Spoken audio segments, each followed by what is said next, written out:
Welcome back to Travel Speak. I'm Clara. And I'm Leo. Today we're diving into episode 3, Accommodation and Hotel Communication. That's right. After helping you navigate transportation in episode 1 and tackle food adventures in episode 2, today we're covering all the essential phrases you'll need for your hotel stays. From booking your room to checking out and everything in between, we've got you covered with the English phrases that'll make your accommodation experiences smooth and enjoyable. I don't know about you, Leo, but having a comfortable, stress-free place to stay can make or break a trip for me. Absolutely. No matter how amazing your day exploring might be, if you can't communicate effectively at your hotel, it can really put a damper on things. So let's help our listeners avoid those awkward moments. Our first segment is all about booking accommodation. Clara, what's your approach to finding places to stay when you travel? I usually book ahead online, but sometimes I'll call directly, especially for smaller places. When making reservations by phone, phrases like, I'd like to book a room, or do you have availability for the nights of July 15th through 18th are really useful. And don't forget to specify the type of room you want.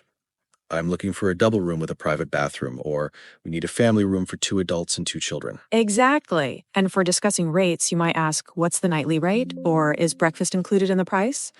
I found that asking, do you offer any special deals, can sometimes get you unexpected discounts. That's such a good tip. I scored a free upgrade in this beautiful hotel in Edinburgh just by asking if they had any promotions. The manager mentioned they were trying to promote their newly renovated suites and offered me one at the standard room rate. That's amazing. Being friendly and simply asking can work wonders. And don't forget confirmation phrases like, could you send me a confirmation email, or let me confirm the details. That's 3 nights, checking in on the 20th and checking out on the 23rd. Those confirmation phrases are so important. I once had a mix-up in Chicago where they had me arriving a day later than I actually planned. Thankfully, I had my email confirmation, and they were able to find me a room even though they were nearly fully booked. Now let's move on to check-in conversations when you actually arrive at your accommodation. This is where making a good first impression can really set the tone for your stay. Starting with a friendly, hello, I have a reservation under your name, or I've booked a room for tonight gets things off on the right foot. Exactly. And you'll likely need to provide some information. Here's my ID and credit card, or I made the booking through website name. They might discuss payment terms where you might hear phrases like, we'll need a credit card for incidentals, or there's a city tax of €2 per night. Be prepared to ask, when is payment due, or what forms of payment do you accept? And of course, you'll want to ask about the facilities. What time is breakfast served? Or is there Wi-Fi? Can I get the password? Don't forget about parking if you have a car. Questions like, is there parking available, or is there an extra charge for parking, are important. I learned that lesson the hard way in San Francisco, ended up paying almost as much for parking as for the room itself. Oh no, but you always find the bright side. I bet the hotel was lovely. It really was, and the staff was so helpful with directions that I hardly needed to use my car anyway. They even suggested some great walking routes to popular attractions that helped me avoid those infamous San Francisco hills. Let's talk about room requests and questions, because sometimes what you booked isn't exactly what you expected. That's so true. Phrases for specific room features might include, could I have a room on a higher floor? Or, I'd prefer a quiet room away from the elevator. Or, do you have any rooms with a view? And for amenities, you might ask, is there a hairdryer in the room, or does the room have air conditioning, or is there a safe in the room for valuables? Understanding room service is important too. Questions like, what are the hours for room service? Or, is there a menu in the room? Or, is there an extra charge for room service? Can save you from midnight hunger pangs. Oh, and connectivity is essential these days. Is the Wi-Fi free, or is the Wi-Fi signal strong throughout the building, or do all rooms have electrical outlets that work with international adapters? That last one is such an important question. I once stayed at this charming but very old hotel in London where the only outlets were in the bathroom. I had to set up my little office on the closed toilet lid to charge my laptop while I worked. That's one way to have a productive bathroom break. Leo, that was terrible, but I have to admit I laughed. The good news is that the hotel had the most amazing breakfast, so balanced out the strange workspace situation. Next up is requesting services, because your needs don't end once you're in your room. Absolutely. For housekeeping requests, phrases like, could I get some extra towels, or our room hasn't been cleaned yet, or could I get another pillow, are common. And for maintenance issues, the air conditioning isn't working, or the shower doesn't have hot water, or there's a problem with the TV in our room. Concierge services can really enhance your stay. Questions like, Can you recommend a good restaurant nearby? Or how do I get tickets to this attraction? Or could you help me arrange transportation to the airport? Can make your trip so much smoother. And don't forget similar requests like, I'd like a wake up call at 7 a.m., please. Or could I get an iron and ironing board? Or is it possible to have a mini fridge in the room? I always make friends with the concierge. They usually know the best spots that aren't in the guidebooks. Last summer in New York, our concierge told us about this incredible rooftop bar with amazing views that had just opened. We would have never found it otherwise. That's such good advice. Hotel staff are often locals with insider knowledge.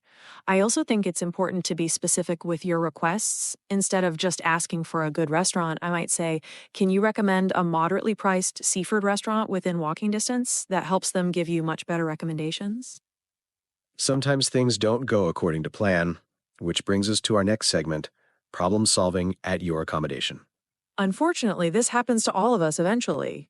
For reporting issues politely, phrases like, I'm sorry to trouble you, but there seems to be a problem with, or I've noticed that the Wi Fi isn't working in my room are good starters. If you need to request a room change, you might say, I'm not comfortable with this room. Is it possible to see another one? Or this room is too noisy for me. Do you have something quieter available?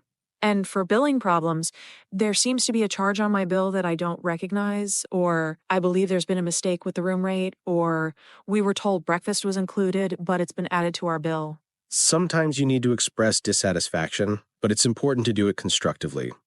Phrases like, I'm not satisfied with the cleanliness of the room, or the service at the restaurant was below the standard I'd expect from this hotel are direct but not rude. That's such an important point, Leo. I find that starting with, I understand you're doing your best, but, or I know this isn't your fault, however, acknowledges that you're not blaming the individual staff member, which usually leads to better results. Absolutely. And keeping your cool is essential. I once had a terrible mix up where my hotel gave away my room despite my guaranteed late arrival. Instead of getting angry, I calmly explained my situation and asked what solutions they could offer. They ended up arranging a room at a nearby luxury hotel at their expense, actually an upgrade from what I'd originally booked. See? Your positive attitude literally pays off. I always say a smile and a calm demeanor will get you much further than raised voices, especially when there's a language barrier involved. Our final segment is checkout and departure, wrapping up your stay on a good note.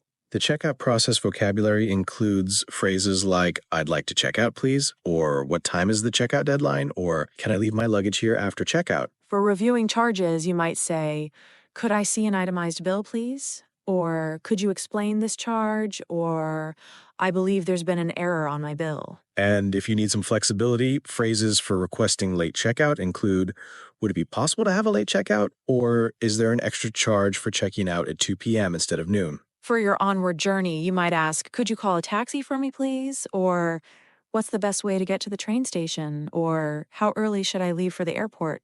Don't forget to provide feedback if you had a good stay.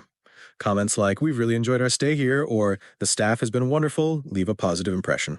That's such a good point. I always try to be specific with my positive feedback too. Like Maria at the front desk was especially helpful with restaurant recommendations, or the breakfast buffet was outstanding. People really appreciate being recognized for their efforts.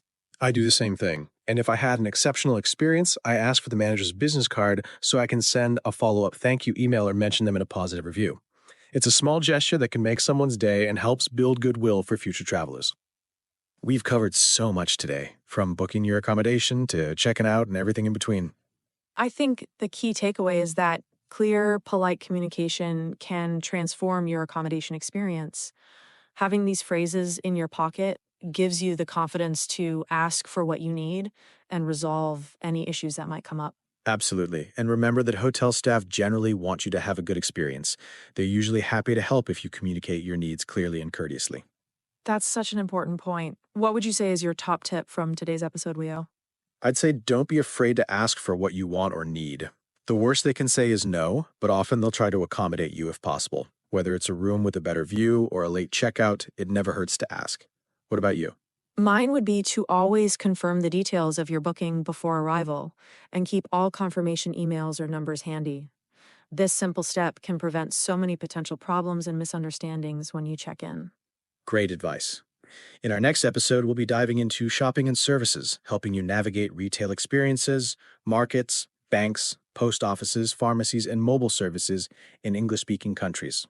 Yes, we'll cover everything from asking for help in stores to bargaining at markets, accessing banking services, shipping packages, finding medications, and setting up your mobile phone. It's going to be packed with practical phrases for all your shopping and service needs. I can't wait. Until then, I hope everyone puts these accommodation phrases to good use on their next trip. Absolutely. If you enjoyed this episode, please share it with friends who love traveling or are learning English. Shopping and services, everything you need to know to navigate retail experiences, markets, banks, post offices, and more. That's right. After covering transportation, food adventures, and accommodation in our previous episodes, we're now focusing on how to shop and access essential services with confidence. I don't know about you, Leo, but shopping in a new place is one of my favorite parts of traveling.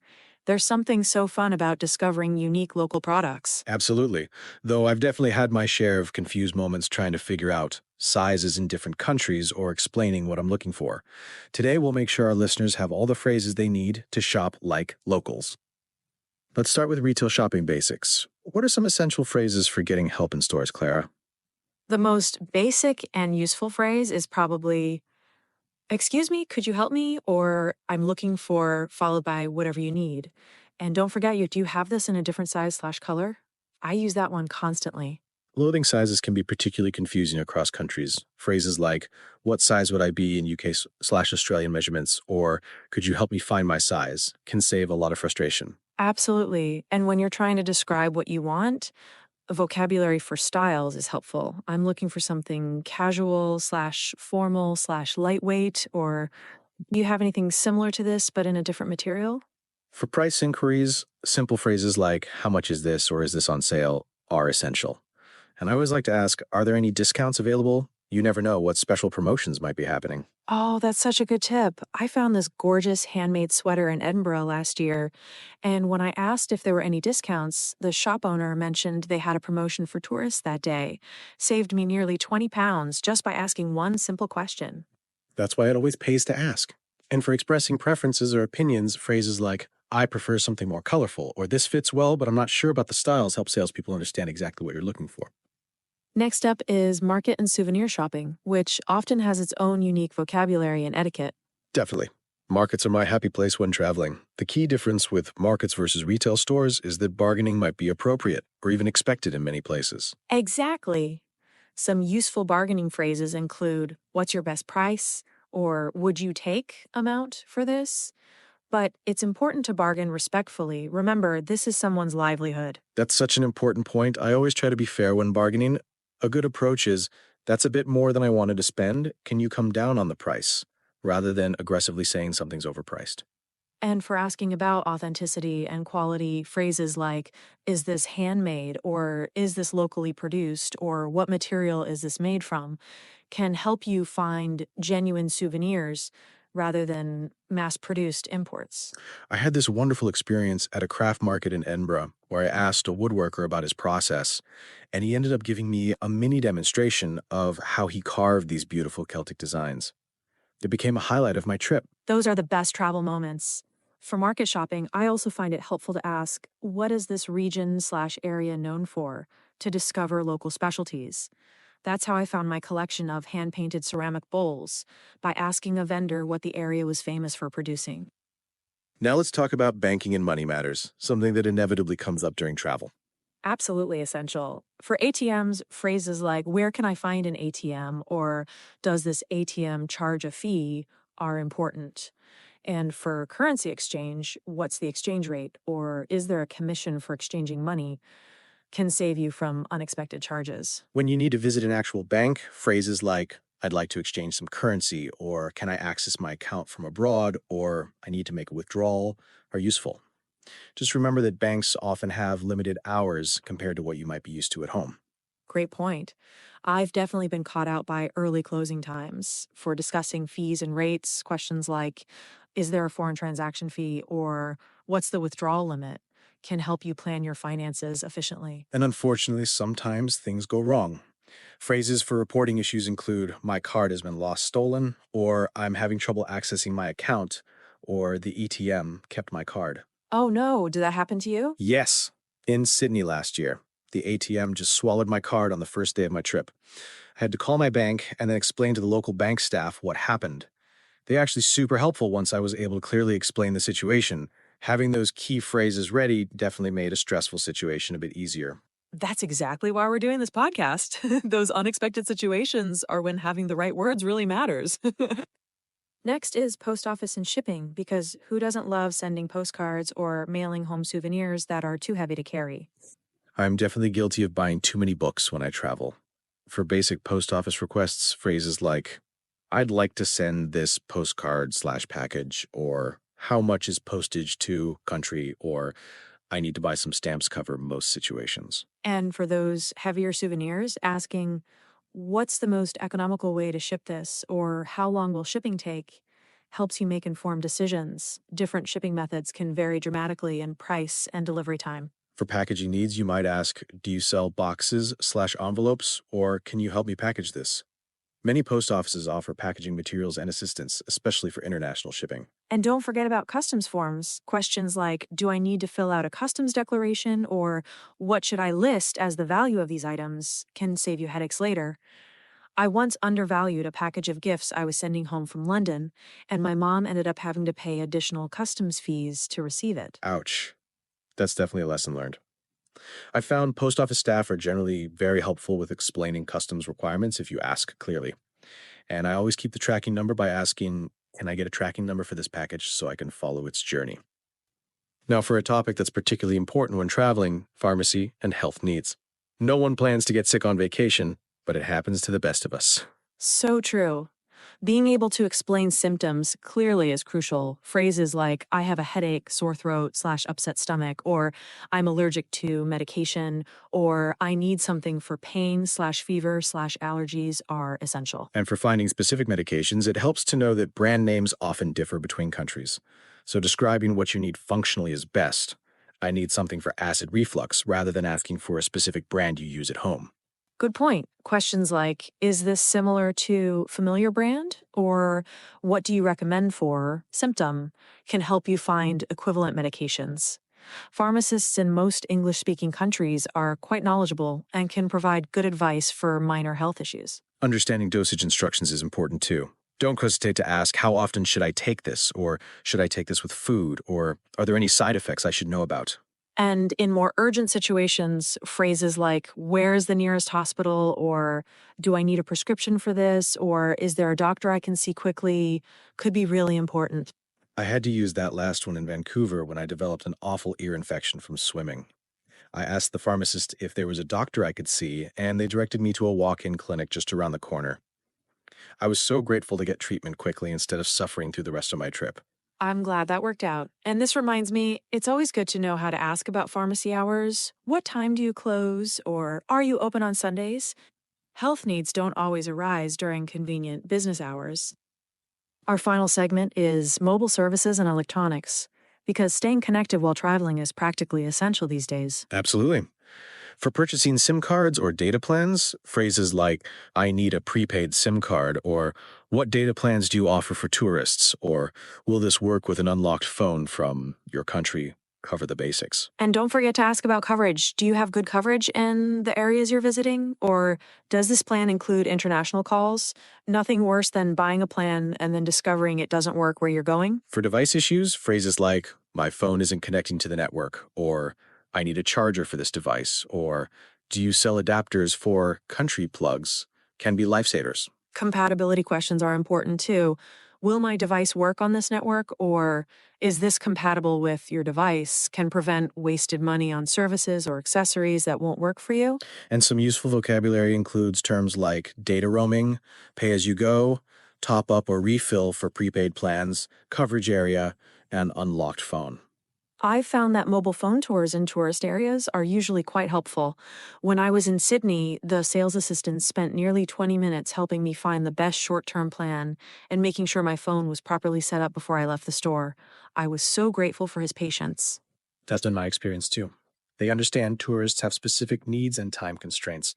One tip I always follow is to ask, how do I check my remaining data slash minutes so I don't get surprised by unexpected charges or suddenly find myself without service? We've covered so much today, from retail shopping and markets to banking, post offices, pharmacies, and mobile services. All these phrases will help our listeners navigate the practical side of travel with confidence. I think the key takeaway is don't be afraid to ask for help or clarification. Being specific about what you need makes it much easier for others to assist you. Absolutely. And remember that staff in tourist areas are generally used to helping visitors and are patient with language barriers. What would you say is your top tip from today's episode, Clara? I'd say always learn the appropriate terms for sizes, measurements, or technical specifications relevant to what you're shopping for. Knowing that a UK size 12 is a US size 8 in women's clothing, or understanding mobile phone band compatibility can save so much confusion. What about you? Mine would be to always ask for receipts, especially for larger purchases. Could I have a receipt, please? Is a simple phrase that can be important if you need to return something or if you're eligible for tax refunds when leaving the country. Many tourists don't realize they can get V8 or GST refunded for certain purchases when they depart. That's such good advice. I've saved quite a bit of money that way, especially when shopping in Europe. It really adds up. In our next episode, we'll be tackling a crucial topic: emergency and problem solving phrases. We'll cover everything from medical emergencies and lost items to travel disruptions, safety concerns, money problems, and communication breakdowns. Yes. We'll make sure our listeners have all the vocabulary and phrases they need to handle unexpected situations competently. No one wants to think about emergencies when planning a trip, but being prepared can make all the difference if something does go wrong. I'm particularly excited to share some real world examples of how having the right words helped me resolve travel problems quickly and efficiently. If you enjoyed this episode, please share it with friends who love traveling or are learning English. Your support helps us reach more listeners who can benefit from these practical language tips. Welcome back to Travel Speak. I'm Clara. And I'm Leo. Today we're tackling episode 5: emergency and problem solving phrases. That's right. We're diving into those essential phrases you hope you'll never need, but will be incredibly grateful to know if an emergency does happen. Exactly. Whether it's a medical situation, lost items, travel disruptions, or safety concerns, we've got you covered with the English phrases that can help you navigate these stressful situations with confidence. I think this might be our most important episode yet. When things go wrong during travel, having the right words can make all the difference. Absolutely. Nothing ruins a great trip faster than an emergency you can't communicate your way through. So let's help our listeners be prepared for whatever comes their way. Our first segment is medical emergencies. Claire, I know you had that experience in Sydney last year. Would you mind sharing? Of course, I woke up with an absolutely terrible allergic reaction to something. My face was swollen and I was having trouble breathing. Even though I was panicking, having practiced phrases like, I need medical help immediately and I'm having an allergic reaction helped me communicate the urgency to hotel staff who called an ambulance. That sounds terrifying. But you're right. Being able to explain symptoms clearly is crucial. Phrases like, I have chest pain, I feel busy, or I'm having trouble breathing can help medical professionals understand what's happening quickly. Exactly. And don't forget to learn how to describe pain: sharp, dull, constant, or intermittent. You might say something like, I have a sharp pain in my lower right abdomen, or I've had a constant headache for 3 days. For requesting medical assistance, clear phrases like, I need a doctor, or please call an ambulance are essential. In many countries, you can dial emergency numbers like 911 in the US or 999 in the UK, but knowing how to ask someone else for help is important too. And hospital vocabulary is so specific. Terms like emergency room or A&E, accident and emergency in the UK, agent care, pharmacy, prescription, and insurance are important to know. Don't forget about communicating your medical history. Phrases like, I'm allergic to penicillin, or I have diabetes, or I take medication for high blood pressure can be life-saving information. Absolutely critical. I always carry a card with my medical conditions and medications listed, but being able to communicate them verbally is even better. And remember to ask questions too. What are you giving me? Or what are the side effects of this medication?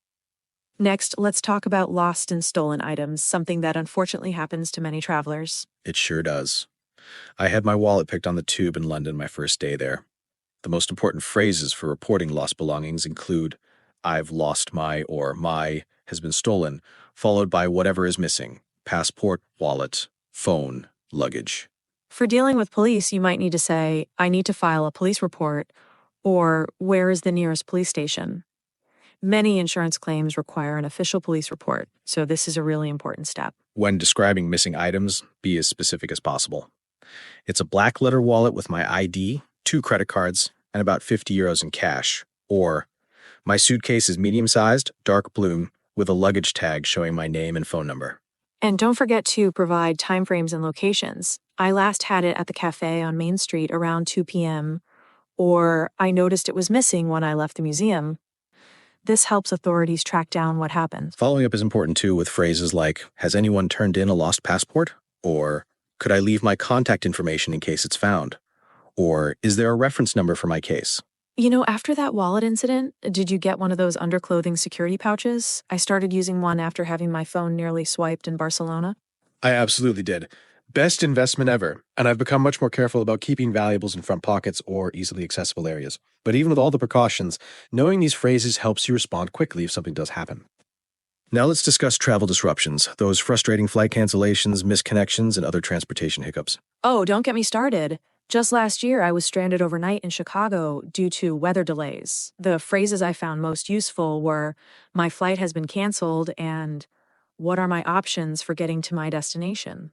Rebooking terminology is essential too. Can you rebook me on the next available flight? Or is there an alternative route I could take? Or is there space on the flight departing at 3 p.m.? And when delays mean you need accommodation, phrases like, will the airline provide accommodation for tonight? Or is there a hotel voucher available? Or how do I claim compensation for this delay can help clarify your rights. Sometimes you need to express urgency appropriately.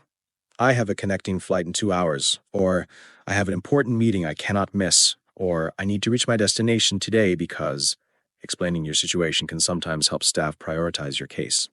That's so true. I've found that being polite but clear about your situation works wonders. The airport staff dealing with disruptions are often stressed themselves, and treating them with kindness while clearly stating what you need can get much better results than getting angry. Absolutely. I remember a massive cancellation situation at Heathrow where hundreds of people were shouting at the poor airline staff. I approached calmly, explained that I had medication in my checked luggage that I needed access to, and they immediately helped me retrieve my bag while others were still arguing about rebooking. What a perfect example. Specific, clear communication of actual urgent needs rather than just general frustration. And a positive attitude doesn't hurt either. Those airline staff were probably so relieved to help someone who wasn't yelling at them. Let's move on to safety and security concerns, something every traveler should be prepared to address if needed. Definitely a crucial topic. For reporting suspicious activity, phrases like, there's someone following me, or that person is acting strangely, or I don't feel safe in this situation, clearly communicate your concerns. And if you need help when feeling unsafe, direct phrases work best. Can you help me, please? I think I'm in danger. Or can you stay with me until I get a taxi? Or I need to get to a safe place. Emergency service vocabulary varies by country, but generally includes terms like police, ambulance, fire department, and emergency services. Knowing how to ask what's the emergency number in this country can be really helpful too. When describing locations accurately, be as specific as possible. I'm at the corner of Fifth Avenue and Main Street, or I'm in the lobby of the Grand Hotel, or I'm near the south entrance of Central Park. Landmarks help emergency services find you quickly. I'd also recommend learning how to understand and respond to emergency personnel's questions and directions. Stay here, go there, show me your identification, what happened? Being able to comprehend these questions and commands could be critical in an emergency.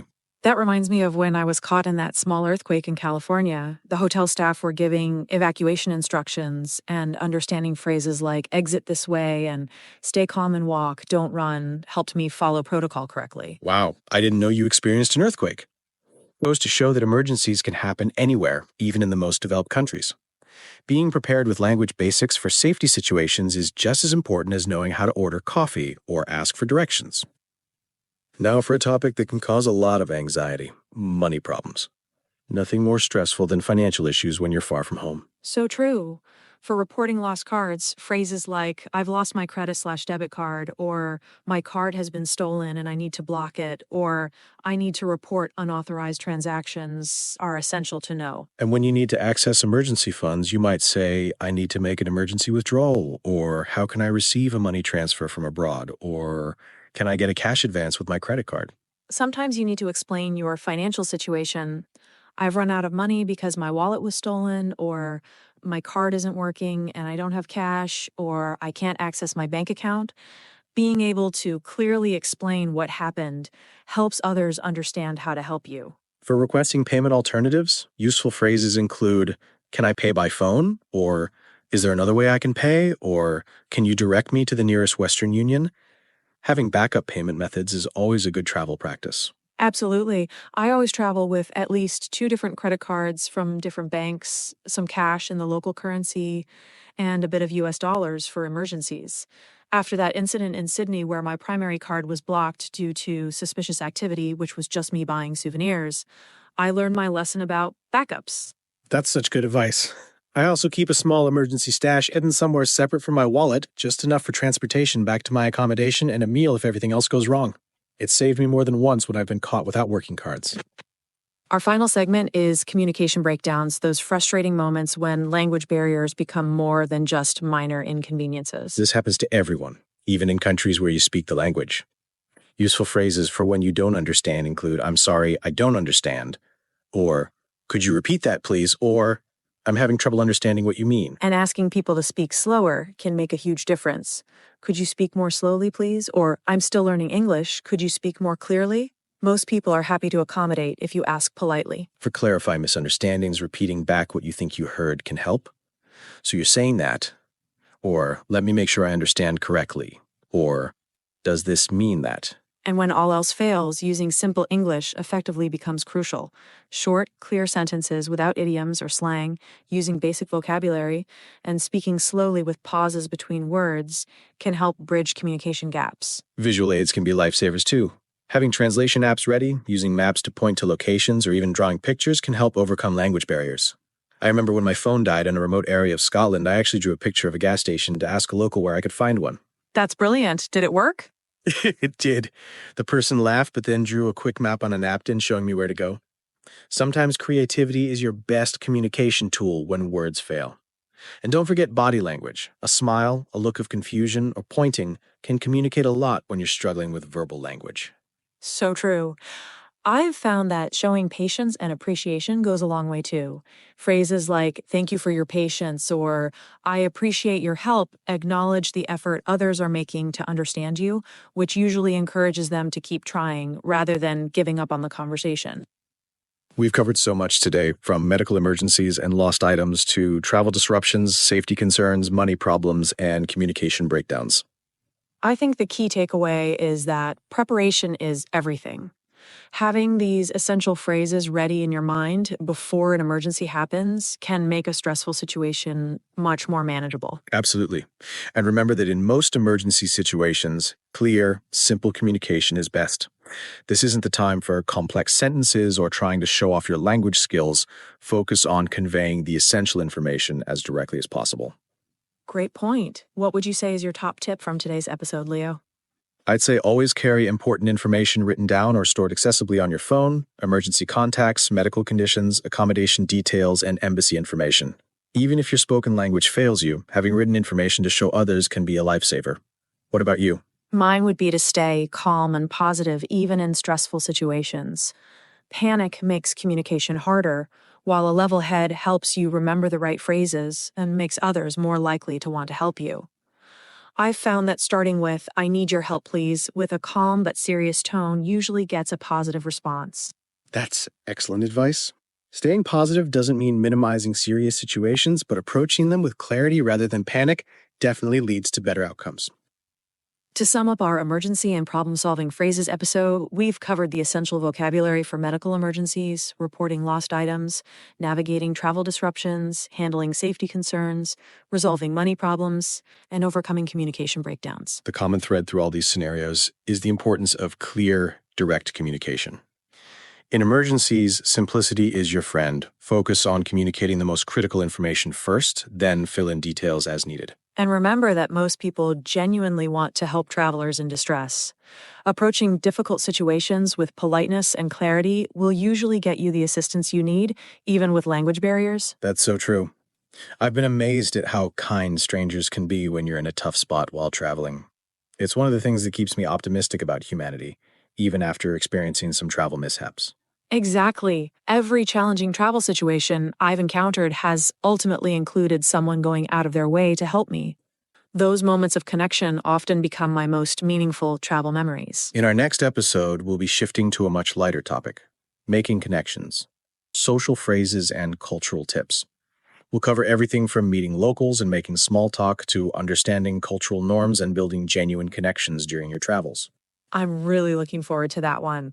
We'll dive into introduction phrases, conversation starters, cultural sensitivity, social invitations, digital connections, and expressing gratitude across cultures. It's going to be all about the human side of travel. After today's focus on problems and emergencies, it'll be refreshing to talk about the joyful connections that make travel so rewarding.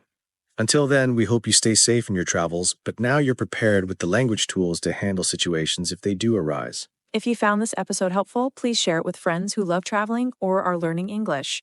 Knowledge like this is best shared widely. Thanks for listening to Travel Speak, and we'll see you next time for our social phrases and cultural tips adventure.